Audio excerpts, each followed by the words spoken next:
I'm tired, man. I'm tired of the children of Israel falling into idolatry and coming out again. And I mean, they've been in it for a while. They've been in it. Some people seem to be remembering God. Some people are just wishy-washy, and some people are just, they're forgotten. So it's like it's not a good time. It's like they were with God, then they fell into idolatry, came out, fell in, came out, fell in, came out, fell in, came out, and then now it's just they're like in that middle zone where you have some who don't really care, some who's forgotten, some who do remember. So it's just I want to know, like, where are the Levites? Where is the tribe of Levi during all this? Right? They inherited God, right? Because they're the priests. They're the priest clan, the priest tribe, right? What are they doing? Why are they not ministering to the people, reminding them of what's truly important? Have they forgotten also?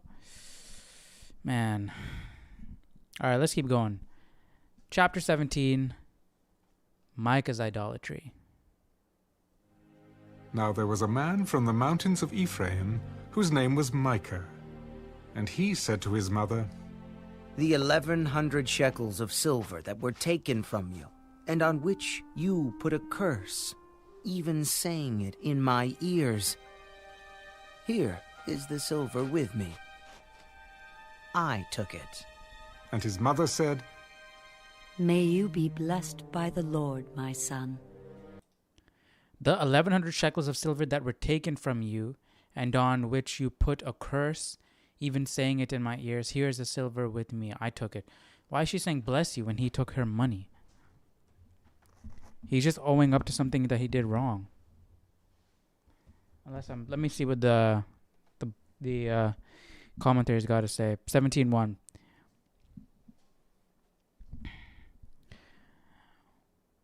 And the first of the appendixes concerns a man named Micah, who created a private shrine, migrating Danites.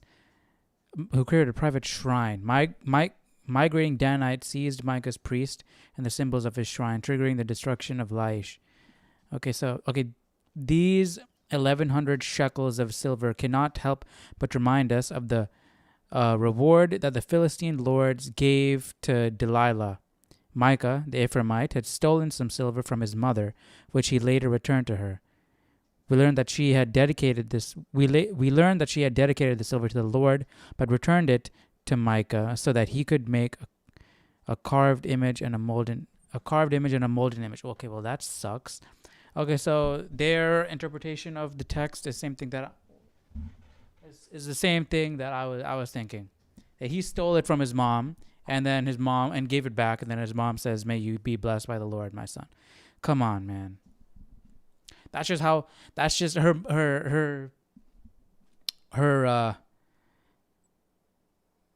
I don't even know, man. Like, the standard is dropped so low. May you be blessed by the Lord, my son. So when he had returned the 1,100 shekels of silver to his mother said, I had wholly dedicated the silver from my hand to the Lord for my son, to make a carved image and a molded image. Now, therefore, I will return it to you.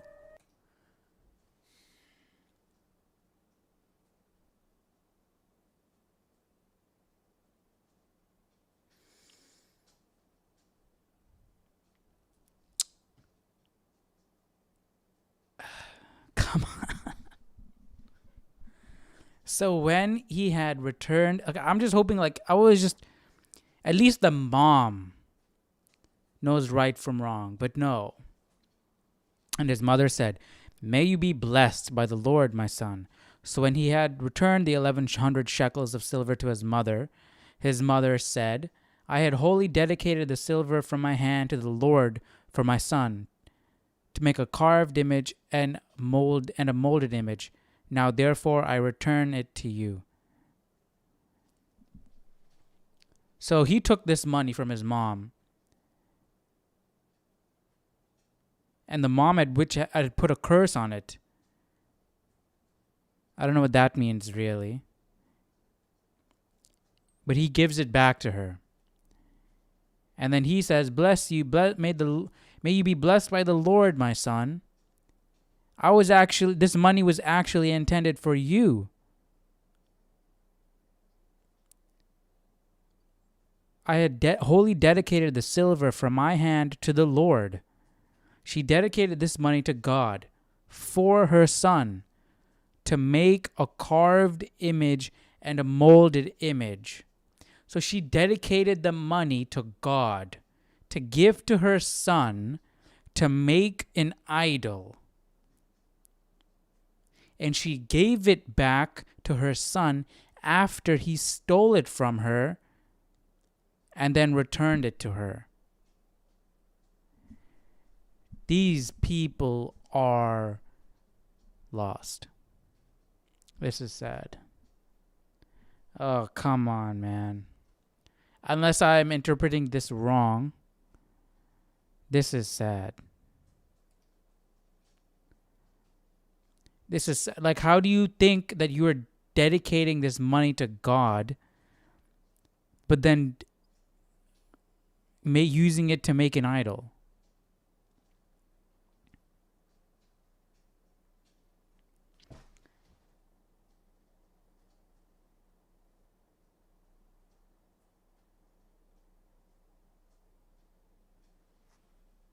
All right, maybe they'll explain something Therefore, later on. I will return it to you. Thus he returned the silver to his mother.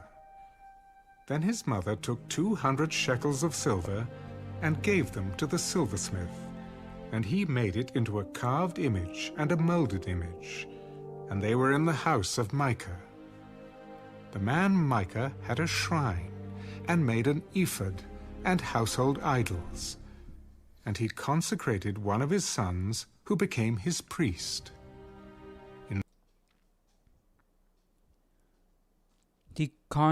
The man Micah had a shrine and made an ephod and household idols. Right? Remember, the ephod was initially...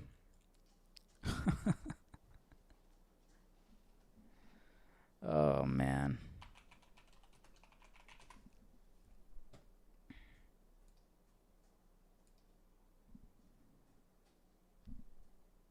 I think the whole tunic was the ephod, right? Front part of the ephod, right? Back part of the ephod. Yeah, I think this whole tunic was the ephod. The spotless linen spoke of the holy humanity of Christ. Yeah, I think this whole thing was the ephod, right? Yeah, the apron. And we saw that Gideon made an ephod after his warring, and the children of Israel started worshiping that as an idol. So now that the idea of an ephod has become synonymous with idols, and made an ephod and household idols. That's in the same sentence there. And the worst part is he consecrated one of his sons, who became a priest. So his son is a pagan priest under his father.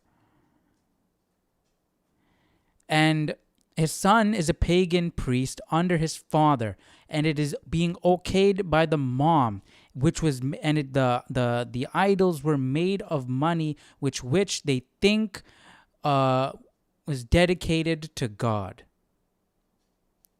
So they feel like this is all okay. They are so lost.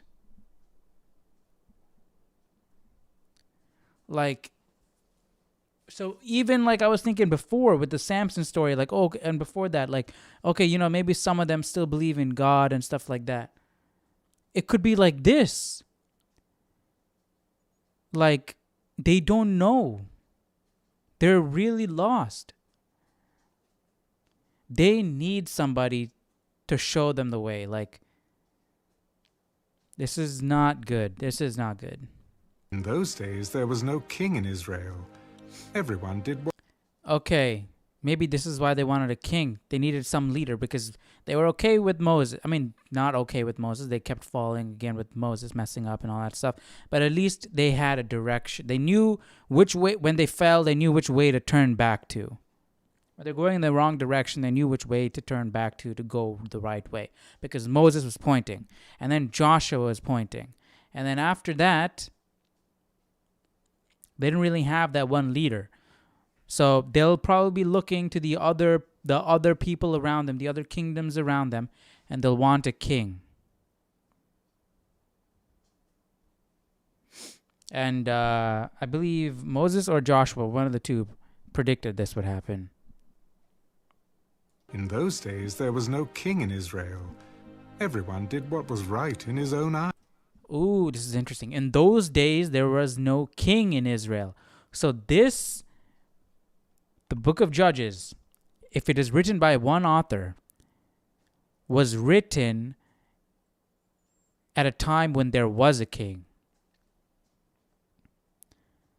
Either that or the book of Judges has multiple authors, because it is covering, like, one section is 20 years, another section is 20 years later, another section is another 20 years later.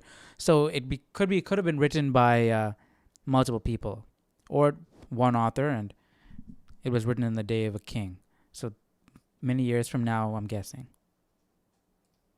Everyone did what was right in his own eyes.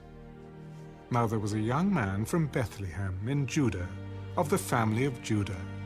He was a Levite and was staying there. Oh, okay. We have a Levite now. Let's see. This guy a man of God still, and or was not? staying there. The man departed from the city of Bethlehem in Judah to stay wherever he could find a place. Then he came to the mountains of Ephraim, to the house of Micah, as he journeyed. And Micah said to him, Where do you come from? I am a Levite from Bethlehem in Judah, and I am on my way to find a place to stay. Dwell with me, and be a father and a priest to me, and I will give you 10 shekels of silver per year. Okay, so this guy's essentially hiring this Levite as a priest, which means if the Levite agrees, I mean, he went into his house, should see the shrine that Micah had made with the idols and the images. So let's see what this priest has to say. A suit of clothes and your sustenance. So the Levite went in. Then the Levite was content to dwell with the man, and the young man became like one of his sons to him. So Micah consecrated the Levite, and the young man became his priest and lived. So the Levites are lost as well. The Levites in are the lost house as of well. Micah. Everybody's gone. Everybody's lost. Then Micah said, Now I know that the Lord will be good to me, since I have a Levite as priest. No, that's not how it works. That's not how it works, Micah. Not at all. Oh, man. This is not good. This is not good. In those days there was no king in Israel. Oh, come and on. in those days the tribe of the Danites Please, was just seeking when an are they going to inheritance come for out of itself idolatry? to dwell in. For until that day their inheritance among the tribes of Israel had not fallen to them. And when they do, how are they going to So the learn? children of Dan sent 5 men of their family from their territory, men of valor from Zorah and Eshtaol, to spy out the land and search it. They said to them, Go, search the land. So they went to the mountains of Ephraim, to the house of Micah, and lodged there. While they were at the house of Micah, they recognized the voice of the young Levite. They turned aside and said to him, Who brought you here? What are you doing in this place? What do you have here? Thus and so Micah did for me. He has hired me, and I have become his priest. Well, please inquire of God that we may know whether the journey on which we will go will be prosperous.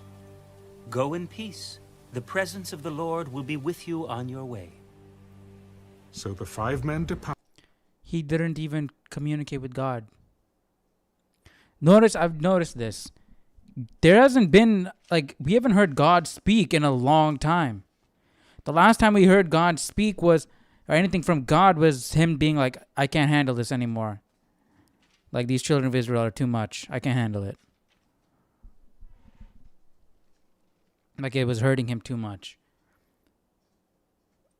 So they're thinking they're serving God and they're hearing God, but they're not.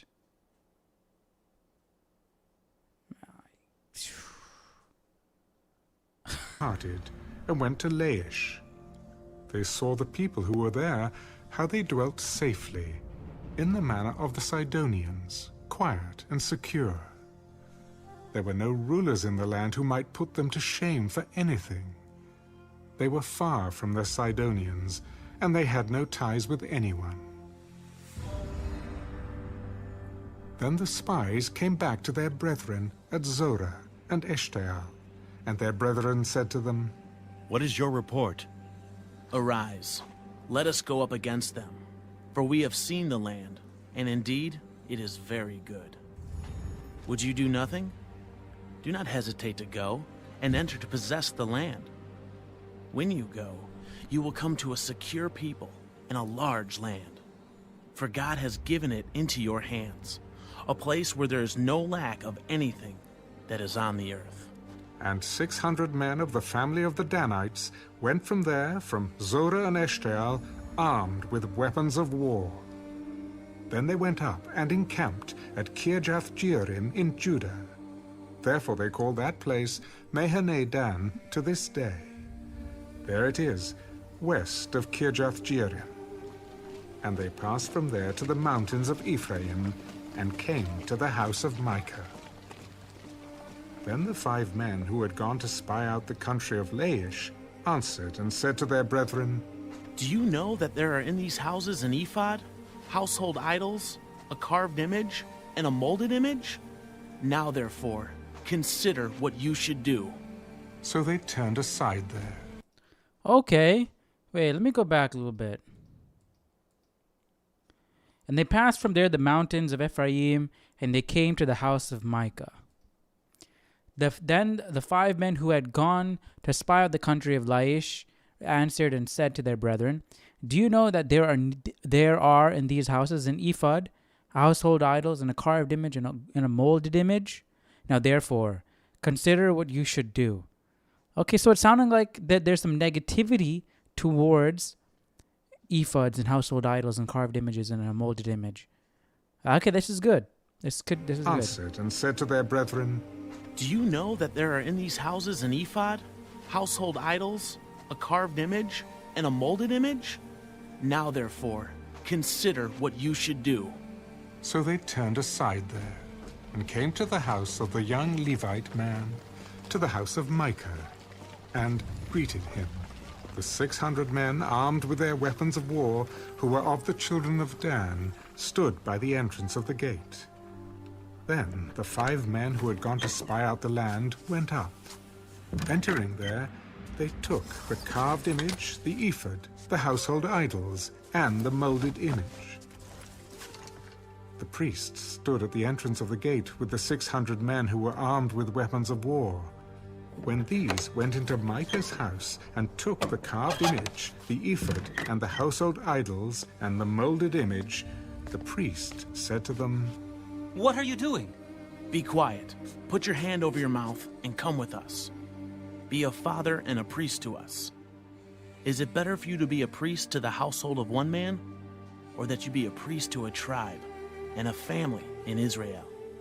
So the priest's heart was glad, and he took the ephod, the household idols, and the carved image, and took his place among the people. Then they... So here I am thinking, okay, maybe they're looking down upon the idols. No. They're taking the idols for themselves, and they took the priest to be a priest to them. And this priest is a Levite.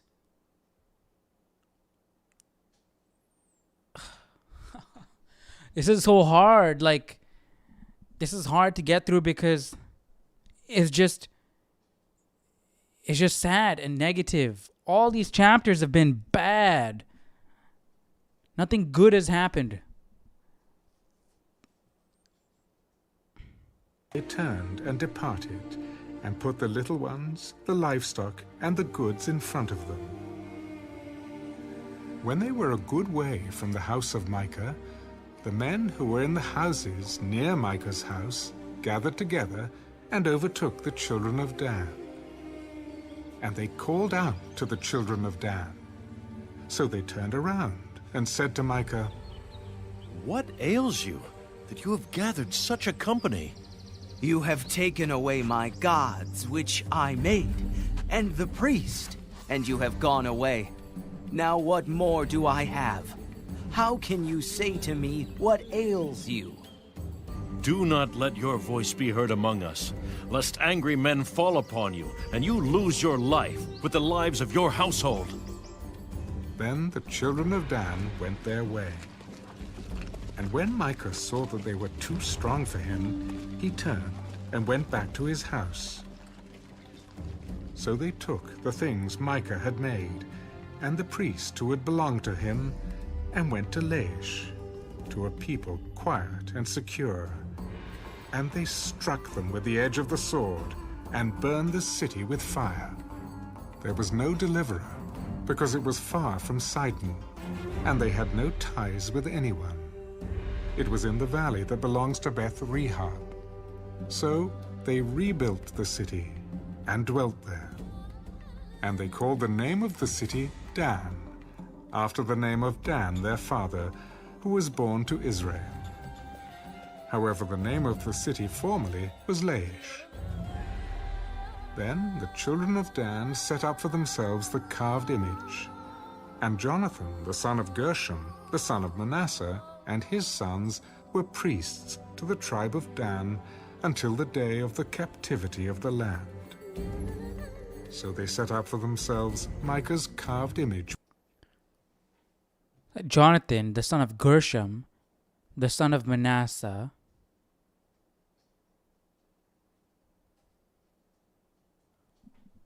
and Manasseh's dad was Joseph, and his sons were priests. So everybody is lost.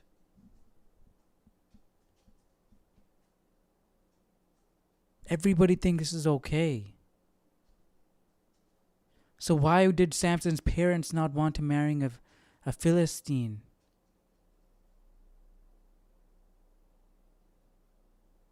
I mean, they gave in. So maybe they didn't want to just because, like, culture, tradition. But they gave in.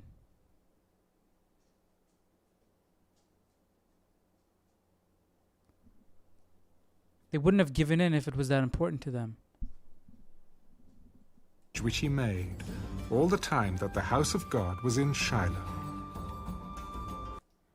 So they set up for themselves Micah's carved image, which he made, all the time that the house of God was in Shiloh. Dang. So the tabernacle is still there.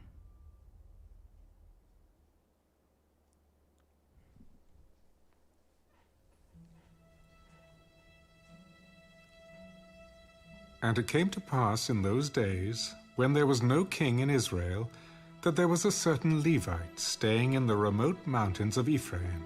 Can the tribe of He took Levi for have himself a concubine from Bethlehem in Judah. But his concubine played the harlot against him, and went away from him to her father's house at Bethlehem in Judah, and was there 4 whole months. Then her husband arose and went after her, to speak kindly to her and bring her back, having his servant and a couple of donkeys with him. But his concubine played the harlot against him and went away from him to her father's house at Bethlehem in Judah, and was there for 4 whole months. Then her husband arose and went after her to speak. Her husband meaning the Levite, I hope. So she brought him into her father's house, and when the father of the young woman saw him, he was glad to meet him. Now his father-in-law, the young woman's father, detained him, and he stayed with him 3 days. So they ate and drank and lodged there. Then it came to pass on the 4th day that they arose early in the morning, and he stood to depart. But the young woman's father said to his son-in-law, Refresh your heart with a morsel of bread, and afterward go your way.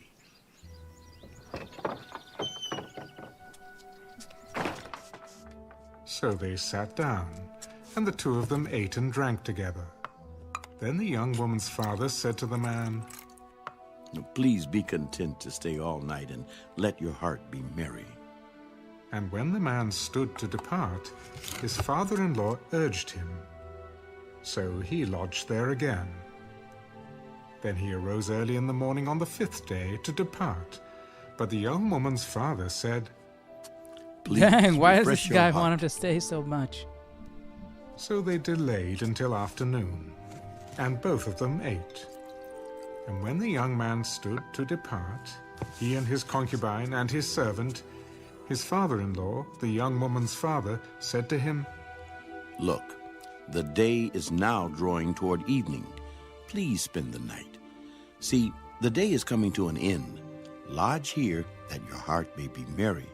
Tomorrow, go your way early, so that you may get home. However, the man was not willing to spend that night. Yeah, something's So he fishy going rose on and with him. departed, and came to opposite Jebus, that is, Jerusalem. With him were the 2 saddled donkeys. His concubine was also with him. They were near Jebus, and the day was far spent.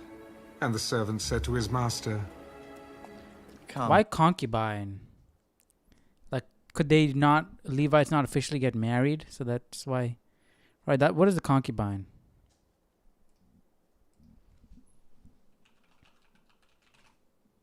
Oop, I spelled concubite. Concubine, a woman who cohabits with a man without being legally married to him. Okay. Yeah, so maybe the Levites can't get married. That's why that's why he had a concubine. Please, and let us turn aside into the city of the Jebusites and lodge in it. But his master said to him, We will not turn aside here into a city of foreigners But Abraham had kids, so I take that back. who are not of the children of Israel. We will go on to Gibeah. Come, let us draw near to one of And how else will the tribe of Levites continue to be priests? They need to have kids. these places and spend the night in Gibeah or in Ramah. And they passed by and went their way. And the sun went down on them near Gibeah, which belongs to Benjamin. They turned aside there to go in to lodge in Gibeah.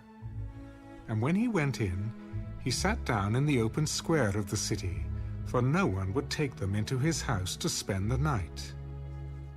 Just then, an old man came in from his work in the field at evening, who also was from the mountains of Ephraim. He was staying in Gibeah, whereas the men of the place were Benjamites. And when he raised his eyes, he saw the traveler in the open square of the city. And the old man said, Where are you going, and where do you come from? We are passing from Bethlehem in Judah toward the remote mountains of Ephraim. I am from there. I went to Bethlehem in Judah. Now I am going to the house of the Lord. But there is no one who will take me into his house, although we have both straw and fodder for our donkeys, and bread and wine for myself, for your female servant, and for the young man who is with your servant. There is no lack of anything. Peace be with you.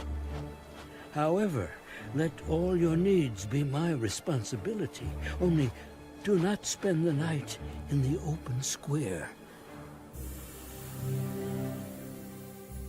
So he brought him into his house, and gave fodder to the donkeys. And they washed their feet, and ate and drank. As they were enjoying themselves, suddenly certain men of the city, perverted men, surrounded the house and beat on the door. Uh-oh. They spoke to the master of the house, the old man. Bring out the man who came to your house, that we may know him carnally. This is like Lot. This is like the story of Lot again. But the man, the master of the house, went out to them and said to them, No, my brethren, I beg you, do not act so wickedly. Seeing this man has come into my house, do not commit this outrage. Look, Here is my virgin daughter. This is exactly what happened with Lot. Okay, so what is going on? What is going on? 1922. This is crazy.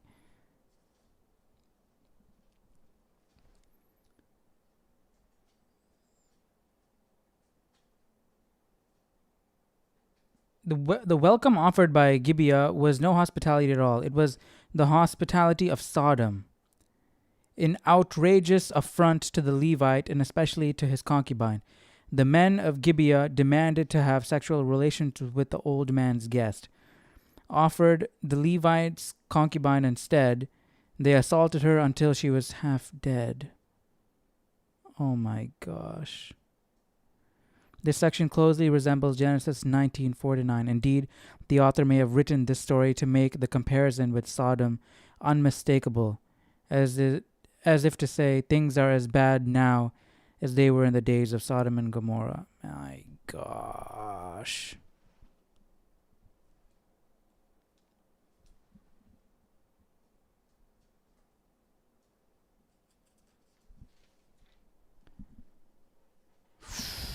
Daughter and the man's concubine.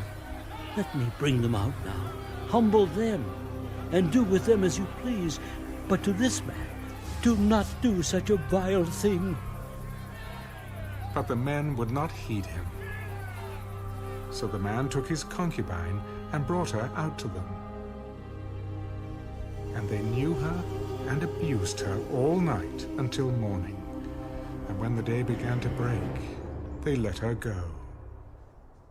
Then the woman came as the day was dawning and fell down at the door of the man's house where her master was, till it was light. When her master arose in the morning and opened the doors of the house and went out to go his way, there was his concubine fallen at the door of the house with her hands on the threshold. And he said to her, "Get up, and let us be going." But there was no answer.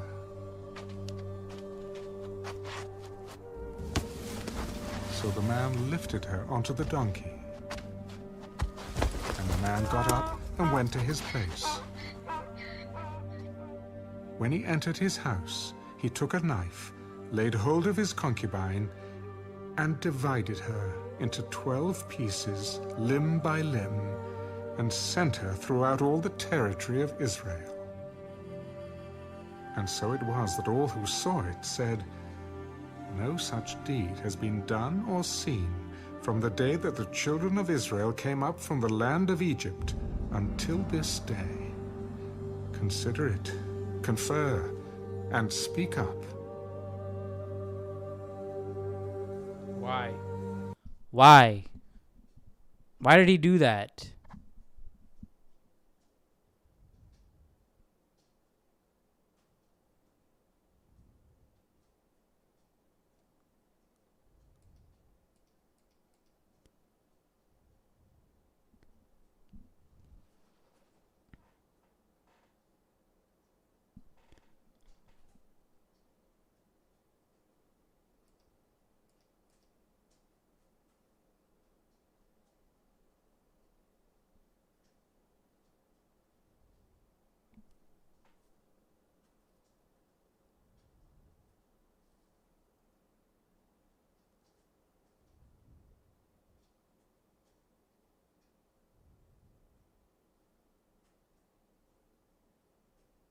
Because this guy's a Levite, right? Is that the same guy?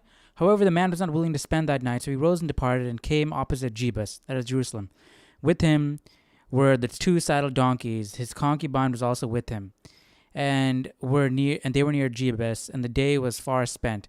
And the servant said to his master, "Come, please, let us turn aside into the city of the Jebusites and lodge in it." But his master said to him, "We will not turn aside here into city of foreigners who are not the children of Israel. We will go on to Gibeah." So he said to his servant, "Come, let us draw near to one of these places and spend the night at Gibeah or in Ramah." And they passed by and went their way, and the sun went down on them near Gibeah, which belonged to Benjamin. They turned aside there to go to lodge in Gibeah, and when he went in, he sat down in the open square of the city, for no one would take them into his house and to spend the night. Just then an old man came in. I'm about to sneeze.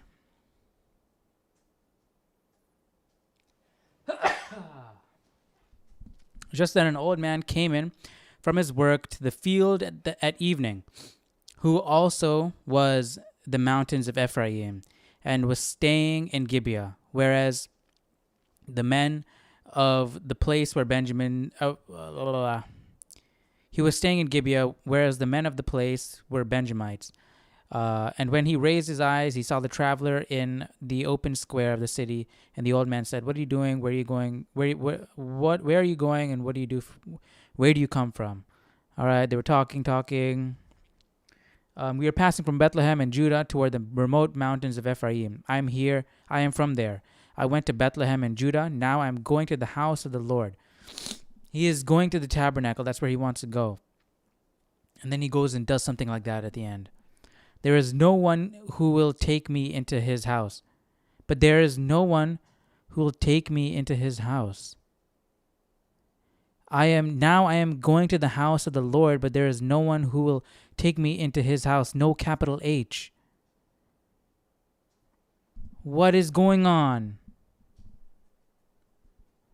19:18.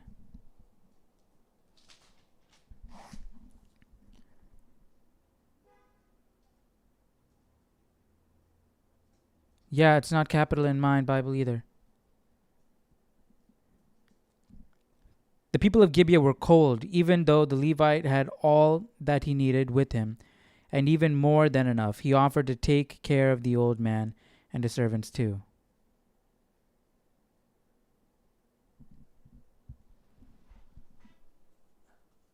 So we said, we are passing, okay, blah, blah, blah. And now, although we have both straw and fodder for our donkeys and bread and wine for myself, for your female servant and for the young man who is with your servant, there is no lack of anything.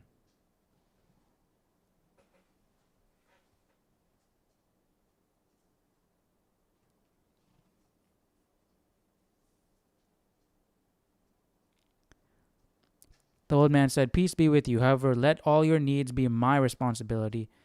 Only do not spend the night in the open square." So he brought him into his house and gave fodder to the donkeys, and they washed their feet and ate and drank. So the Levite has everything for himself. But the old man is like, "Peace be with you. That's cool, but let all your needs be my responsibility." As they were enjoying themselves, suddenly certain men from the city, perverted men, okay, we saw that. But the master of the house, went out, which is the old man. "No, my brethren, I beg you, do not act so wickedly, seeing this man has come into my house, and this man is the Levite who is wanting to go to the house of the Lord, but no one is taking him into his house." Oh, but there is no one who will take me into his house. Like, no one will take them into their home on the way. Okay. Not into God's house. Okay. Sorry. So that's fine. That's not capitalized. Okay. "Seeing this man has come into my house, do not commit this outrage. Look, here is my virgin daughter and the man's concubine."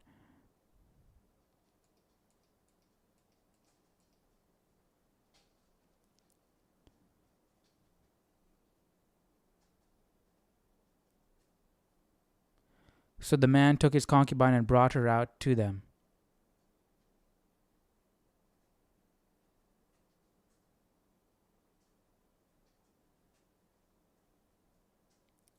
So the Levite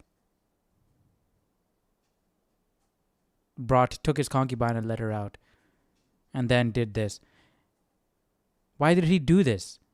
When her master arose, right, get up, and the man got up and went to his place.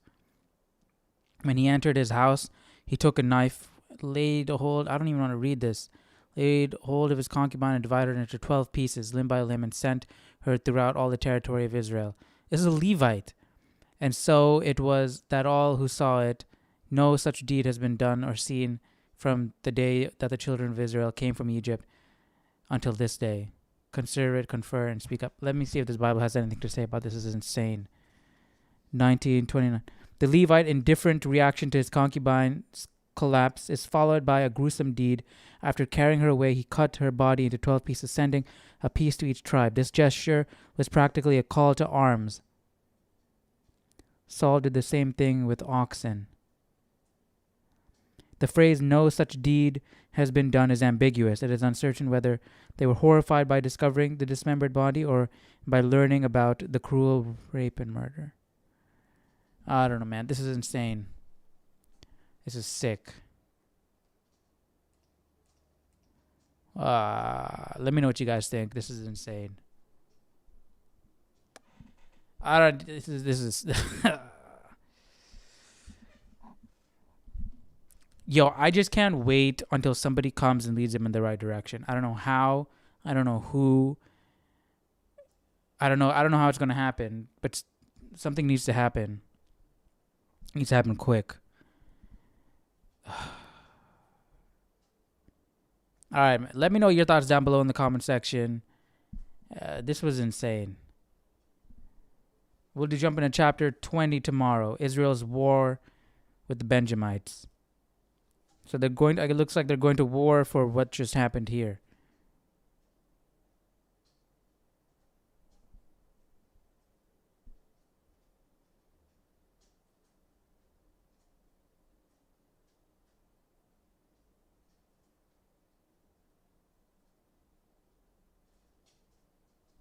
So maybe she was dead by the time they got home, and he just cut her up and sent her out to show, like, look, this is what they did.